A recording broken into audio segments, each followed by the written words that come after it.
Delight IAS पर आप सभी का एक बार फिर से बहुत बहुत स्वागत है। तो आज हम लोग एक बहुत ही इम्पॉर्टेंट टॉपिक पर बात करेंगे। आप लोगों में से बहुत सारे लोगों को इस चीज़ को लेकर परेशानी रहती है कि यूपीएससी में किस तरीके से टारगेट्स को सेट करने की ज़रूरत है ना। टारगेट आपका एम को लेकर नहीं है, वो तो आप लोग सेट कर चुके हैं कि आप लोगों को आईएएस बनना है ना। ये वाला टारगेट तो सेट हो चुका है, बट अब इस टारगेट से यहाँ तक पहुँचने के लिए आपको बहुत छोटे छोटे कुछ टारगेट्स को लेना होगा। वो टारगेट्स आपके मंथली भी हो सकते हैं, वो टारगेट आपके ईयरली भी हो सकते हैं, और वो टारगेट आपका सबसे इंपॉर्टेंट जो है वो आपका डेली रूटीन का टारगेट भी हो सकता है। टारगेट किस चीज़ को लेकर हम लोग बात कर रहे हैं? हम बात कर रहे हैं कि देखो, हमें एक दिन में कितना टारगेट स्टडी को लेकर लेना चाहिए, है ना। और इसके अलावा हमें एक सप्ताह में कितना टारगेट लेना चाहिए, है ना। और दूसरा, मंथली हमारा टारगेट क्या होना चाहिए, और हमारा ईयरली जो है अगले साल की तैयारी से पहले, है ना, अगले साल के एग्जामिनेशन से पहले, या जो भी लोग जिस साल भी एग्जाम दे रहे हैं उससे पहले लगभग 1 से 2 महीने पहले तक आपके पूरे टारगेट्स और पूरा सिलेबस कवर हो जाना चाहिए। किस तरीके से इसको प्लान किया जा सकता है और इसको डिसाइड करने का या इसको तय करने का साइंटिफिक तरीका क्या हो सकता है, इन चीज़ों को लेकर हम लोग बहुत अच्छे से बात करने वाले हैं। सबसे पहले आप एक चीज़ देखिए, देखो टारगेट लेना जरूरी क्यों है ना। सबसे बड़ा सवाल तो यही है कि टारगेट लेना ही क्यों चाहिए, कुछ भी आ रहा है तो कर लो, पढ़ लो। ये बहुत गलत चीज है। अगर आप टारगेट नहीं लेंगे ना, तो एक ही किताब को पढ़ने में आपको पता नहीं कितने महीने चले जाएंगे। अगर आप टारगेट नहीं लेंगे तो किसी एक सब्जेक्ट को पूरा करने में ही आपके कई महीने चले जाएंगे। अगर आप टारगेट नहीं लेंगे, आपको सोर्सेस को लेकर पता ही नहीं चलेगा कि आप कौन से सोर्स पढ़ रहे हैं, कब पढ़ रहे हैं। और सबसे इंपॉर्टेंट चीज, अगर आप टारगेट नहीं ले रहे हैं, आपको पता ही नहीं लगेगा कि आपका रिवीजन कब होना है, और आपके अंदर एक कॉन्फिडेंस भी बिल्ड नहीं होगा कि आपने कुछ पढ़ा है ना। कुछ लोग होते हैं रैंडमली कुछ भी पढ़ना शुरू कर देते हैं, आज हिस्ट्री पढ़ ली, कल पॉलिटी पढ़ लिया, फिर एकदम से बीच में इकोनॉमिक्स उठा लिया। ऐसे नहीं करा करो, उससे आपके अंदर सबसे बड़ी जो कमी होगी वो कॉन्फिडेंस की होगी। आपको स्पेसिफिकली किसी एक सब्जेक्ट और या 2 सब्जेक्ट से तैयार करना चाहिए, स्टार्ट करना चाहिए। जब तक वो सब्जेक्ट कंप्लीट ना हो तब तक आपको बाकी चीजों के बारे में नहीं सोचना चाहिए, है ना। सब कुछ पैरेलल शुरू कर दोगे तो कैसे मैनेज कर पाओगे चीजों को लेकर।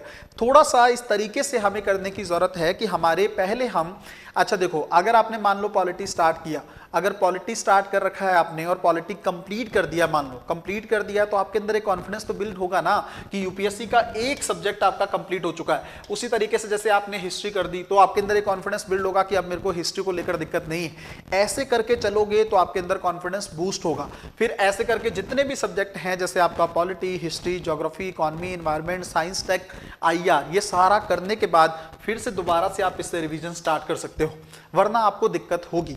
अब सबसे एक चीज जो इंपॉर्टेंट मुझे लगती है वो ये है, कुछ लोग जैसे ही टारगेट सेट करते हैं ना, टारगेट सेट करते हैं, वो बड़ा ही अव्यावहारिक टारगेट सेट कर देते हैं। इसको समझिएगा थोड़ा ध्यान से, है ना। अब ये टारगेट कैसे होता है, जैसे मान लो आपने, एक तो कुछ घंटों को लेकर भी आपके अंदर डाउट रहता है कि 16 घंटे किसी ने रख लिए, किसी ने 14 घंटे रख लिए कि इतने घंटे पढ़ना है ना। फिर या रख लिया कि हाँ आज एक ही किताब को पूरे दिन में खत्म करना है। ये टारगेट फिर पूरे होंगे नहीं। अव्यावहारिक टारगेट रखने का सबसे बड़ा नुकसान ये होता है, ये पूरे नहीं हो पाते। और ये पूरे नहीं होंगे ना तो आपके अंदर एक डीमोटिवेशन क्रिएट हो जाएगा, आपके अंदर एक आपका कॉन्फिडेंस जो है वो डाउन चला जाएगा कि देखो यार, मैंने टारगेट लिया था, वो चीज पूरी नहीं हुई। इसका मतलब टारगेट जितना पूरा कर पाओ ना, उससे थोड़ा सा कम ही लेना चाहिए, है ना। थोड़ा सा कम ही लो ताकि आपके अंदर एक कॉन्फिडेंस तो बिल्ड हो कि आपने ये चीज की। और मेरा मानना है ना, पहले आप अपनी कैपेसिटी, अपनी क्षमता को चेक करो। क्षमता किस चीज को लेकर, आप कितने घंटे जो हैं नियमित रूप से, कंसिस्टेंट रूप से पढ़ सकते हो, कितनी देर आप अपना फोकस बना के रख सकते हो। ये सबसे इंपॉर्टेंट चीज। जितना लंबा समय फोकस बनेगा, जैसे कुछ लोगों का फोकस आधा घंटा ही बन पाता है, कुछ लोगों का फोकस 1 घंटा ही बन पाता है, कुछ लोग 2 घंटे तक फोकस रह पाते हैं, कुछ लोग हैं 6 घंटे तक फोकस रह पाते हैं। तो ज्यादा नहीं जाना है आपको, कम से कम मैं कई बार बता चुका हूं कि 2-2 घंटे की शिफ्ट में आपको पढ़ना चाहिए, है ना। 2 घंटे पढ़ के फिर थोड़ा सा 10-15-20 मिनट का ब्रेक लेना चाहिए। अब ये नहीं कि पौना घंटा, कई लोग कहते हैं 50 मिनट के बाद थोड़ा चलना चाहिए, ये सब करने की जरूरत नहीं है। बहुत बड़ा सिलेबस है, ये ऐसे खत्म नहीं होगा। आपको कम से कम 2 घंटे पूरे फोकस से बैठना होगा, तब जाकर चीजें आपकी हो पाएंगी। सबसे पहले अपनी क्षमता देखो कि आपकी रीडिंग की स्पीड क्या है ना, आप किस तरीके से स्पीडली पढ़ पाते हो या नहीं पढ़ पाते, इस चीज पे आपको फोकस करने की जरूरत तब जाके आप डिसाइड करो कि मुझे कितना टारगेट लेना है। फिर अगर आपका टारगेट ऐसा है ना, तो आप सबसे पहले टारगेट को कैसे सेट करो जो दैनिक रूप से आपका पूरा हो पाए। सबसे पहले डेली रूटीन के बेस पे टारगेट लेना शुरू करो। आपका डेली का लक्ष्य क्या है?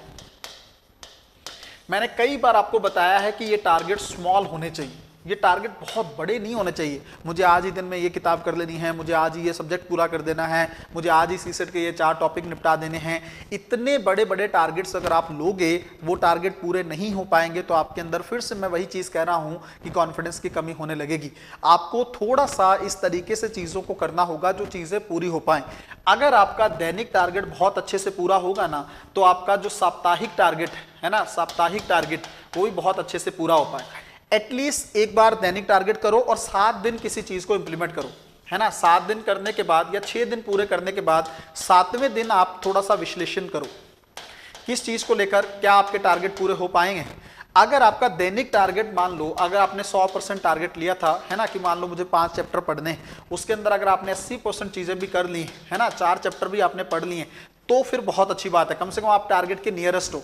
तो आपको लग रहा है फिर 2 दिन इसको करके देखो क्या अगले दिन भी 80% ही पूरा हो पा रहा है, तो फिर आप अपने टारगेट को थोड़ा सा कम कर दो कि नहीं 5 नहीं, मुझे 4 ही चैप्टर टारगेट रखना होगा क्योंकि यही मेरी कैपेसिटी है ना।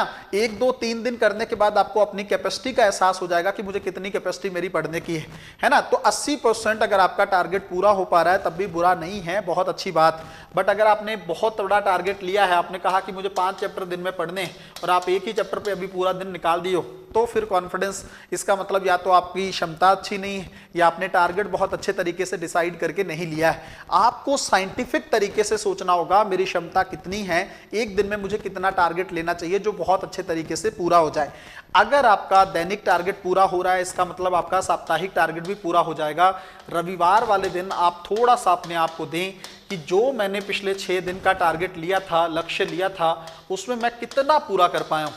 क्या मैं 100% पूरा कर पाया हूं? फिर तो बहुत अच्छी बात है। क्या मैं 80% पूरा कर पाया हूं? क्या मैं 70 पे हूं? है ना। तो अगर आपको लगता है ये कम है, मान लो 70% ही कर पाए, थोड़ा सा अगले सप्ताह आपको लक्ष्य को कम कर देना चाहिए, है ना। जो आपका टारगेट है वो थोड़ा सा कम कर दो ताकि आपके पास समय ही नहीं निकल पा रहा है इस चीज को करने का। ऐसे करोगे ना, फिर ऐसे ही आपको एक दिन बैठना है 1 माह के बाद, है ना। अगर आपने सोच रखा था कि इस मंथ में मुझे मान लो पॉलिटी कंप्लीट करनी है, अगर आपने कहीं से पढ़ लिया है ना, पहले ऑलरेडी तैयारी कर चुके हो आप और आपको अब आप टारगेट ले रहे हो, तो 1 महीना किसी भी एक सब्जेक्ट को पूरा करने के लिए काफी, पैरेलल 2 सब्जेक्ट भी कर सकते हो आप। 1 महीने के बाद फिर से एक दिन बैठ के विश्लेषण करो कि जो मैंने सोचा था इस महीने में मुझे 1 सब्जेक्ट करना है या 2 सब्जेक्ट करने, जो मैंने सोचा था क्या मैं उतना सब्जेक्ट कंप्लीट कर भी पाया हूं या नहीं कर पाया हूं। अगर तो मैंने कंप्लीट कर लिया है तब तो बहुत अच्छी बात है, बट अगर मैंने कंप्लीट नहीं किया है इसका मतलब मुझे फिर से टारगेट को कम करने की जरूरत है। थोड़ा सा अपने आप को मोटिवेट भी रखना है अपने टारगेट को लेकर, है ना। बहुत ज्यादा इम्प्रैक्टिकल टाइप के टारगेट्स नहीं लेने हैं कि पूरा निपटा देना, ये सब पॉसिबल नहीं है। देखो, खरगोश नहीं बनना है, कछुआ बनना है। छोटे छोटे टारगेट्स लो, उन टारगेट्स को पूरा करो ताकि आपके अंदर एक कॉन्फिडेंस बिल्ड हो। जब आप छोटे टारगेट्स को पूरा करने लगेंगे ना, तब बड़े टारगेट्स भी पूरे होंगे और आपकी जिंदगी का जो सबसे बड़ा लक्ष्य है, सबसे बड़ा टारगेट है, वहां तक भी आप बहुत आसानी से पहुंच पाओगे। मिलते हैं अगली वीडियो में, तब तक अपना ध्यान रखें, अपनी पढ़ाई को बहुत अच्छे तरीके से करते रहें। बहुत बहुत धन्यवाद।